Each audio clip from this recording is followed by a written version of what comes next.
जब तक आपके लाइफ में एक बदलाव, एक पश्चाताप का हृदय, प्रार्थना का हृदय नहीं जुड़ता है, आप एक उत्तम वेदी परमेश्वर के लिए तैयार नहीं कर पाएंगे और आप एक उत्तम भेंट करके परमेश्वर के लिए नहीं ठहर पाएंगे।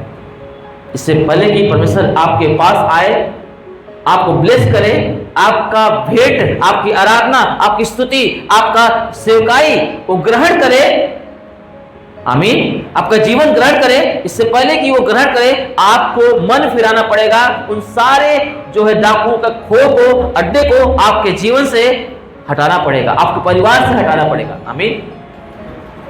अगर आप अपने परिवार में परमेश्वर की उपस्थिति चाहते हो तो परिवार में जितने भी गंदगियां हैं, एक्टिविटी है, आप उसको पहले साफ करो, बदलाव करो। बाइबल में लिखा है जो बुराई करना नहीं छोड़ता है उसके घर से बुराई कभी नहीं जाने वाली है। हेलो, आप ऐसे कोई भी व्यक्तियों के साथ संपर्क ना रखें जिससे आप बुरे बन जाएं। हेलो, आपके घर में कैसा व्यक्ति आ रहा है ये आपके लिए, आपके घर के लिए बहुत मायने रखता है। आपके साथ कौन व्यक्ति बैठ रहा है, कौन उठ रहा है, ये आपके लिए बहुत मायने रखता है।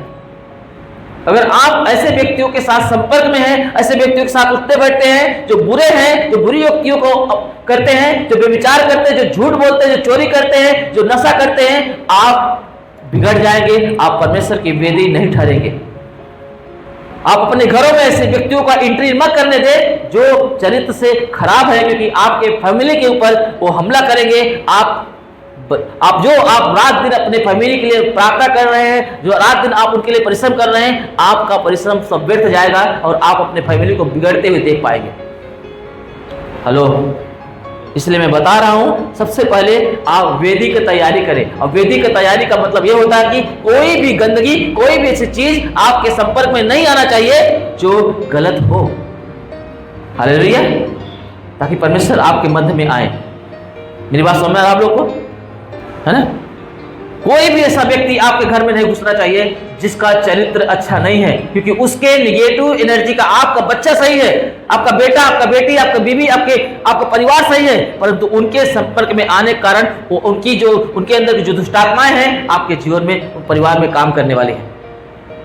तो मैं मेरी बात, वो काम करेंगे और आपके जीवन के, आपके घर के परिवार को बर्बाद करेंगे, क्योंकि उनके अंदर वो निगेटिव एनर्जी काम कर रही है और आपके घर में नहीं है, आपके बच्चों के जीवन में नहीं है, आपके पत्नी के जीवन में नहीं है, आपके पति के जीवन में नहीं है, परंतु उनके ऐसे संपर्क में आने की वजह से वो उनके जीवन में वो काम कर सकते हैं।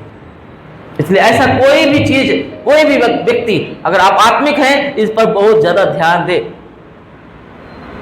आपका घर परमेश्वर का वेदी का घर बनेगा, आपका घर परमेश्वर का प्रार्थना का घर कहलाएगा और उस जगह में परमेश्वर विराजमान होगा और आपके परिवार से एक उत्तम भेंट वो पा पाएगा।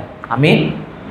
आपके बच्चों से, आपके बीवी से, आपके परिवार के सदस्यों से एक उत्तम बलिदान वो पा पाएगा जिसके लिए वो इंतजार कर रहा है। जो एक आत्मिक भक्ति होती है, तुम्हारे क्या लिखा है, यही आत्मिक सेवा होती है। आमीन। एक आत्मिक सेवा होती है, वो अपने आप को पवित्र और जीवित और परमेश्वर का भाता हुआ भेंट चढ़ा पाएंगे, बलिदान चढ़ा पाएंगे, आराधना चढ़ा पाएंगे, धन्यवाद चढ़ा पाएंगे, है ना, उससे काय चढ़ा पाएंगे, नहीं तो बिगड़ जाएंगे। इसलिए याद रखना, आपके परिवार की सुरक्षा करो, खुद की सुरक्षा करो। आप अपने जीवन में वेदी बनाओ परमेश्वर के, ताकि परमेश्वर आपके अंदर पाया जाए। और वेदी का निर्माण मैंने आपको बता रहा हूं कि कैसे होती है, सफाई करना होता है।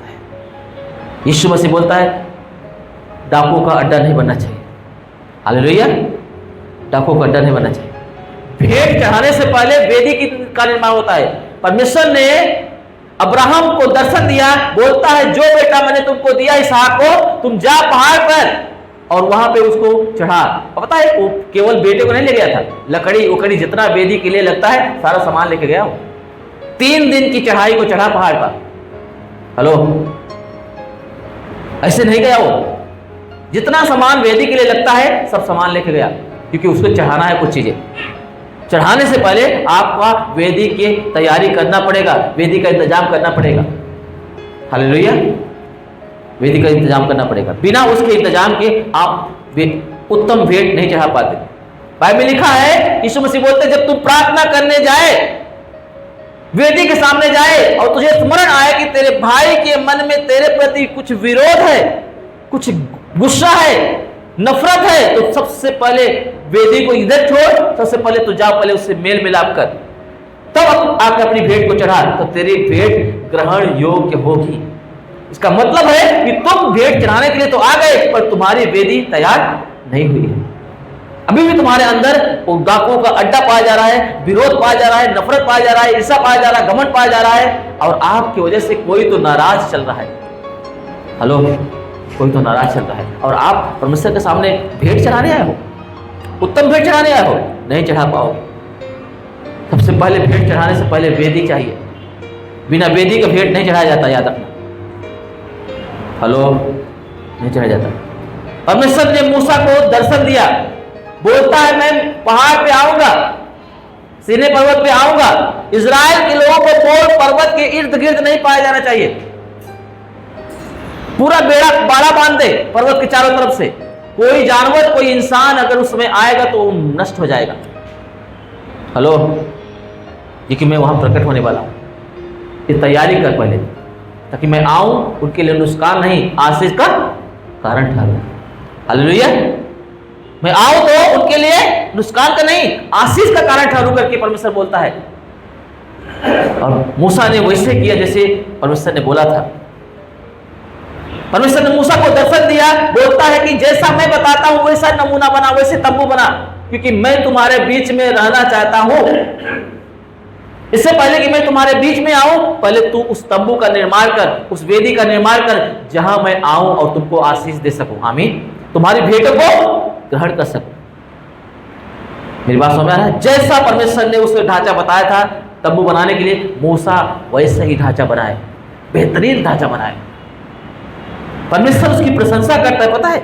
ऐसे आप अपने जीवन में ऐसे मंदिर बन के तैयार हो जाओ, ऐसी वेदी बन के तैयार हो, परमेश्वर आनंद के साथ आपके जीवन में एंट्री करे। आमीन। और आपका जीवन एक उत्तम भेंट करके परमेश्वर के सामने पाई जाए। आमीन, हालेलुया। आपका शरीर जो परमेश्वर का आत्मा का मंदिर है, एक उत्तम भेंट उसके द्वारा परमेश्वर को ग्रहण योग्य हो पाए। आमीन। एक उत्तम सेवकाई परमेश्वर के योग्य ग्रहण योग्य हो पाए, ऐसी सेवकाई को परमेश्वर चाहता है। आमीन। ऐसी वेदी को चाहता है, ऐसे भेंट को चाहता है। अगर आप ऐसे नहीं करते हैं, लापरवाही करते हैं, तो आप, आपका परिवार, आपका कलीसिया, आपकी संगति हमेशा पीड़ित रहेगी और कभी परमेश्वर की महिमा को नहीं देख पाएगी। हेलो, कभी बदलाव को नहीं देख पाएगी। इसलिए अपना उठना, बैठना, चलना फिरना आपको जांचना है। आपका बोलना, सोचना आपको जांचना है। आपके लोगों के साथ जिनके लिए आप रात दिन खटते हो, उनके साथ कौन कौन संपर्क में है, उसे आपका जानकारी होना बहुत जरूरी है। हालेलुया। जिन परिवार के लिए, जिन बच्चों के लिए, जिन बीवी के लिए आप रात दिन खटते हो, नींद खराब करते हो, पसीना बहाते हो, चिंता में रहते हो, वो बच्चे कहां बैठ रहे हैं, कहां उठ रहे हैं, उन कौन से जिन लोगों के संपर्क में है, आपको इस बात का जांच करना बहुत जरूरी है। हालेलुया, बहुत जरूरी है। अगर आपका बस में नहीं आ रहा है तो आप परमेश्वर के हाथों में समर्पित करें, परमेश्वर उनके जीवन में काम करेगा। परंतु आप ध्यान दें कि कोई ऐसी चीजें आपके मध्य में न पाई जाए जिसके लिए आप परिश्रम कर रहे हैं, उसका फल को खो बैठे। हालेलुया, खो बैठे। वेदी का निर्माण करें, वेदी का निर्माण करें। परमेश्वर ने सुलेमान राजा को बोला, इस तरीके से मंदिर का निर्माण कर। जैसे परमेश्वर ने सुलेमान राजा को बोला मंदिर का निर्माण करने के लिए, वैसे सुलेमान राजा ने मंदिर का निर्माण किया। और जब उनको परमेश्वर ने पुकारा, वो लोगों ने सारंगी बजाए, धूप जलाए, परमेश्वर वहां पे प्रकट हुआ धुएं के साथ। पूरा मंदिर परमेश्वर की ग्लोरी से भर गया, क्योंकि सुलेमान राजा ने वैसे ही मंदिर बना के रखा जैसे परमेश्वर चाहता था। आमीन। अगर आप जैसे परमेश्वर मंदिर बनने के लिए आपको चाह रहा है, और वैसे मंदिर बनके तैयार होंगे, परमेश्वर आपके जीवन में आएंगे और आपके जीवन से एक उत्तम सेवकाई को प्राप्त कर पाएंगे। आमीन। एक उत्तम सेवकाई प्राप्त, जो उनको भाता हुआ है, जो उनके योग्य है, वो सेवकाई आप उनको दे पाओगे। आमीन। मेरी बात समझ आ रहा है आप लोगों को? एक ऐसी सेवकाई आप दे पाओगे जो उत्तम है। हालेलुया।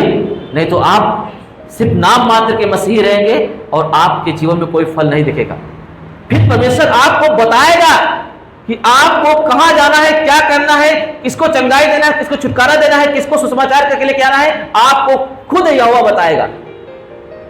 वो पवित्र आत्मा जो हमारा मददगार है, सहायक है, वो जो आपके अंदर निवास करता है, वो आपको गाइड करेगा कहां जाना है, क्या करना है। आमीन। आपकी एक सुंदर, एक उत्तम बलिदान आप परमेश्वर के लिए ला सकते हैं। आमीन, ला सकते हैं। फिर आप बिना फल का नहीं बैठेंगे। आप यहाँ के आके बोलेंगे मैंने प्रार्थना किया, मुर्दा जिंदा हुआ, मैंने प्रार्थना किया, लंगड़ा चलने लगा। मैंने एक व्यक्ति को, परमेश्वर ने मुझे बोला जाके उसको बोलो कि परमेश्वर उसको प्रेम करता है, उसको छुड़ाना चाहता है। आप जाके उसके बोलोगे और वो चंगा होगा, छुटकारा पाएगा और आपके साथ आके बैठेगा। बोलोगे ये भाई है, ये बहन है। आमीन, हालेलुया। वो फल आपके लाइफ में दिखेगा।